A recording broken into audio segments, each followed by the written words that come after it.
સુરતીઓ સાવધાન, second hand સોનાની ખરીદી કરતા પહેલા ચેતી જજો. કતારગામના સોનીને 10.830 ગ્રામ વજનની 916 હોલમાર્ક સાથેની સોનાની ચેન કહી તાંબાની ચેન પધરાવી દીધી. સોનીને શંકા જતા તપાસ કરી તો તાંબાની ચેન નીકળી. સોનીએ કતારગામ પોલીસ મથકમાં નોંધાવી ફરિયાદ. પોલીસે બંને આરોપીઓની કરી ધરપકડ. પકડાયેલા બંને સુરતમાં કેટલાક લોકોને આ રીતે નકલી સોનાની ચેન પધરાવી તે દિશામાં પોલીસે તપાસ હાથ ધરી. સર, નકલી દાગીના સાથેના બે આરોપી કતારગામ પોલીસે ઝડપ્યા છે. શું છે આખી હકીકત ને શું કહેશો આ બાબતે? કતારગામ વિસ્તારની અંદર રાજ જ્વેલર્સ કરીને એક સોનીની દુકાન આવેલી છે.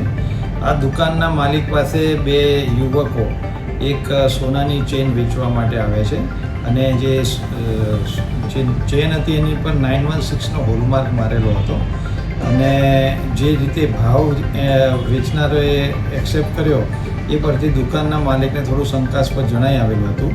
જે 916નો હોલમાર્ક હતો એ સાચો હતો, પરંતુ બાકીની જે ચેન છે એને જ્યારે સોનીએ ચેક કરી તો તેની અંદર સોનાની જગ્યાએ તાંબાનું પ્રમાણ વધારે હતું. તો આ બંને યુવકો જ્યારે ચેન આવ્યા ત્યારે 5000 રૂપિયા એડવાન્સ લઈને ગયા હતા અને બાકીના પૈસા જ્યારે લેવા આવે એ પહેલાં સોનીએ કતારગામ પોલીસનો સંપર્ક કરતા પોલીસ પહોંચી ગઈ અને જ્યારે આ બે વ્યક્તિઓ એ ડુપ્લિકેટ સોનુની ચેન જ્યારે વેચવા માટે આવેલા એ બંને આરોપીને અટક કરેલ છે.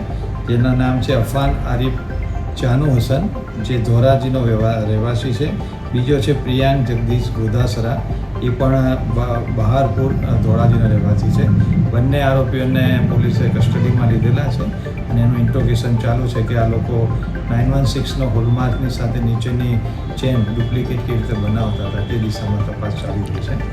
સુરત શહેર પોલીસ વતી પ્રજાને એક વિનંતી છે કે જ્યારે કોઈ પણ આ રીતે માણસ વેચવા આવે ત્યારે તેનું પ્રોપર ચેકિંગ થાય અને પછી જ એનું પરચેસિંગ કરે, જેથી આ રીતે ડુપ્લિકેટ સોનાની ચેન કોઈ એમને પધરાવીને એમને આર્થિક નુકસાન ના કરે.